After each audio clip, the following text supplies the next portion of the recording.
Two people graduate from the same university in the same year. Both get good jobs. Both are intelligent. Both work hard. At 25, they each make around $70,000 a year. By 40, one of them has a paid-off house, investment accounts approaching 7 figures, and enough financial freedom to walk away from work for years if needed. The other makes over $180,000 a year and still feels broke. He checks his bank account before buying groceries. He carries credit card balances every month. He feels trapped in a lifestyle that requires every paycheck to survive. Same intelligence, same economy, same opportunities, completely different outcomes. And here's the uncomfortable part. The difference usually has nothing to do with income. According to a 2025 Federal Reserve analysis, nearly 40% of Americans earning over $150,000 per year report living paycheck to paycheck. Thousands of people making what most Americans would consider rich still feel financially anxious every single month. Because the real problem isn't how much people earn. It's how invisible financial traps quietly expand to consume every dollar they make. Today, I'm going to show you exactly why most people stay broke, even with a good salary. The psychological patterns that keep high earners financially stuck. The habits that destroy wealth before it ever has a chance to grow. And why many people making 6 figures are actually far less financially secure than someone earning half their income. Because once you understand how this trap works, you start seeing it everywhere. The first thing most people misunderstand about money is this. Income does not create wealth. Margin creates wealth. The gap between what you earn and what you spend determines almost everything about your financial future. A person earning $60,000 while spending $40,000 builds wealth faster than someone earning $200,000 while spending $195,000. But society trains people to focus almost entirely on increasing income while ignoring spending expansion. And that expansion happens so gradually that most people never notice it. This is called lifestyle inflation. And it's one of the most destructive financial forces in modern life. Here's how it usually begins. Someone gets a raise. Maybe they go from $70,000 to $90,000. At first, they feel financially relieved. They finally have breathing room. Then the upgrades begin. The apartment becomes a nicer apartment. The reliable car becomes a luxury SUV. The occasional restaurant becomes nightly takeout. The $40 haircut becomes a $120 haircut. The economy vacation becomes a luxury resort trip. Each individual decision feels reasonable. After all, they can technically afford it. But the problem is that expenses rise almost perfectly alongside income. And once a lifestyle upgrade becomes normal, downgrading feels painful. A leased BMW no longer feels luxurious after 18 months. It just feels normal. The expensive neighborhood becomes expected. The premium gym membership becomes routine. The expensive grocery store becomes where we shop now. Humans adapt to almost every improvement incredibly quickly. Psychologists call this hedonic adaptation. The emotional boost from lifestyle upgrades fades fast, but the financial obligations remain permanently. That's why someone earning $250,000 can feel just as financially stressed as someone earning $60,000. Their problems are simply more expensive. The person making $60,000 worries about rent. The person making $250,000 worries about the mortgage on the house that consumes half their income. Different numbers, same anxiety. And this is where the trap becomes dangerous. Because high income creates the illusion of safety. Banks approve larger loans. Credit card limits increase. Dealerships offer expensive financing. People assume that because you earn more, you can absorb more. So your fixed costs quietly explode. A family earning $80,000 might spend $2,000 per month on housing. A family earning $300,000 might spend $8,000. Both families often have the exact same amount of financial flexibility left over at the end of the month. But the higher earner now has dramatically more to lose. A layoff becomes catastrophic. A medical emergency becomes destabilizing. A recession becomes terrifying because their lifestyle only functions if the income continues uninterrupted. This is why so many high earners secretly feel trapped. They can't slow down. They can't take risks. They can't leave jobs they hate. Not because they don't make enough money, but because they built a life that consumes all of it. And modern society aggressively encourages this behavior. Social media has made financial comparison almost unavoidable. People no longer compare themselves to neighbors. They compare themselves to millions of carefully curated lifestyles online. Vacations, cars, luxury apartments, designer clothes, fine dining, perfect kitchens, perfect lives. What people rarely see is the debt underneath it all. According to multiple 2025 consumer debt studies, Americans now carry over $1.2 trillion in credit card debt.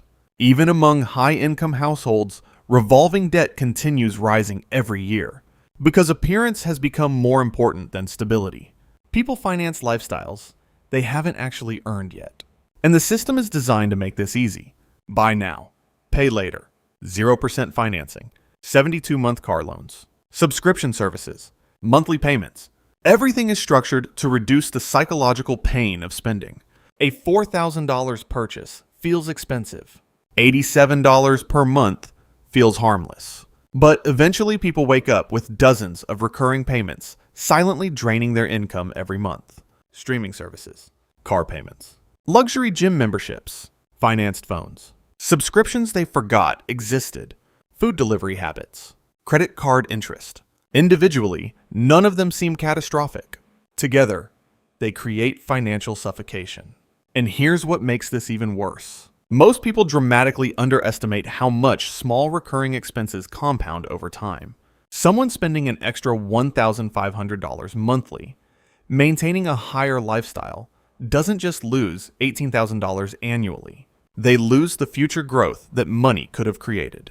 At historical market returns, $18,000 invested yearly for 25 years becomes roughly $1.3 million. That luxury lifestyle isn't just costing monthly comfort. It may literally be costing financial freedom. This is why wealthy people often look financially boring. Research from The Millionaire Next Door repeatedly found that many actual millionaires drive practical vehicles, live below their means, and avoid visible luxury. Because real wealth usually looks quiet, the loud displays of wealth are often financed. The quiet financial stability is usually owned. A person driving a 10-year-old Toyota with $2 million invested is financially stronger than someone driving a leased Mercedes with $20,000 in savings. But modern culture rewards appearance more than stability. Nobody sees your index funds. People see your car. Nobody compliments your emergency fund. People compliment your kitchen renovation. And this creates enormous pressure to spend money for social validation. Many people don't buy expensive things because they deeply want them. They buy them because expensive things signal success. But signaling wealth and building wealth are often opposite behaviors. The person signaling wealth spends money. The person building wealth keeps money. And over decades, the gap becomes massive. Let me show you how this plays out in real life. Imagine two friends, Michael and Daniel. Both are 30 years old. Both earn $120,000 annually. Michael upgrades his lifestyle every time his income rises. Nicer apartment, luxury car, frequent travel, expensive restaurants, designer clothes, newest technology. By 40, Michael earns $220,000 annually. On paper, he looks successful. But he also has a $5,500 mortgage, 2 car payments, credit card debt, private school tuition, and almost no meaningful investments. His lifestyle consumes nearly everything he earns. Daniel takes a different path. As his income rises, he increases his investments faster than his spending. He keeps his paid-off Honda for years longer, stays in a reasonable home, avoids lifestyle upgrades that don't genuinely improve his life. By 40, Daniel also earns around $220,000 annually. But unlike Michael, he has over $1 million invested, minimal debt, substantial cash reserves, and complete financial flexibility. If both men lost their jobs tomorrow, Michael would panic within months. Daniel could survive for years. Same income, Completely different reality. This is the part most people realize too late. High income without discipline creates dependency, not freedom. And the trap becomes hardest to escape once fixed costs solidify. Private school tuition feels impossible to reverse once children are enrolled. Selling the luxury car feels embarrassing. Downsizing the house feels like failure. People become emotionally attached to lifestyles that are financially damaging them, and many continue working stressful jobs for decades simply to maintain appearances. This is why some of the happiest, financially secure people live surprisingly modest lives. They optimized for freedom instead of image. They built margin. Margin allows you to survive emergencies. Margin allows you to invest consistently. Margin allows you to say no to toxic work. Margin allows you to retire earlier. Margin allows you to sleep peacefully at night. Without margin, even very high incomes feel fragile. And here's another uncomfortable truth. Most people never actually define what enough means. So the goalposts constantly move. Someone thinks, if I could just make $100,000, I'd feel secure. Then they reach $100,000. And suddenly, $200,000 feels necessary.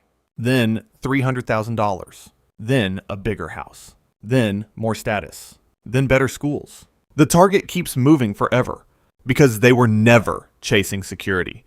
They were chasing comparison.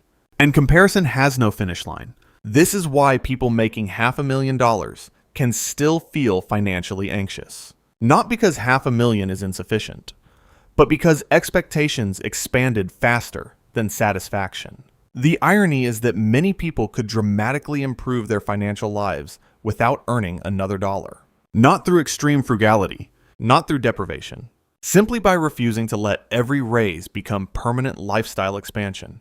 The people who quietly build wealth often follow one simple rule. When income rises, savings rise first.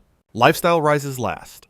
That one behavior changes entire futures. Someone investing an additional $2,000 monthly, starting at 35, could accumulate roughly $2.3 million by retirement at historical market returns. Small, consistent gaps between earning and spending become enormous over time. That's the real secret most people miss. Wealth is usually not built through dramatic financial genius. It's built through long periods of controlled lifestyle growth. And the people who understand this eventually reach a point where money starts working harder than they do. Investment income grows. Stress decreases. Optionality expands. Meanwhile, many high earners remain trapped in cycles of endless earning and endless spending, working harder every year just to maintain lifestyles that no longer even make them happy. The saddest part is that many people don't realize they're trapped until their 50s. That's when retirement projections begin looking frightening. That's when debt feels heavier. That's when time for compounding starts disappearing. And suddenly they realize the expensive lifestyle they enjoyed for 2 decades may have cost them financial freedom entirely. Because money spent is gone forever. But money invested keeps working for decades. The difference between those two paths becomes enormous with time. So if there's one thing to remember from this video, it's this. A good salary does not guarantee wealth. It only gives you the opportunity to build it. What determines the outcome is whether your lifestyle grows slower than your income, or whether it quietly expands until nothing is left. Most people stay broke even with a good salary because they confuse earning more with becoming wealthier. But wealth is not what you spend. Wealth is what you keep.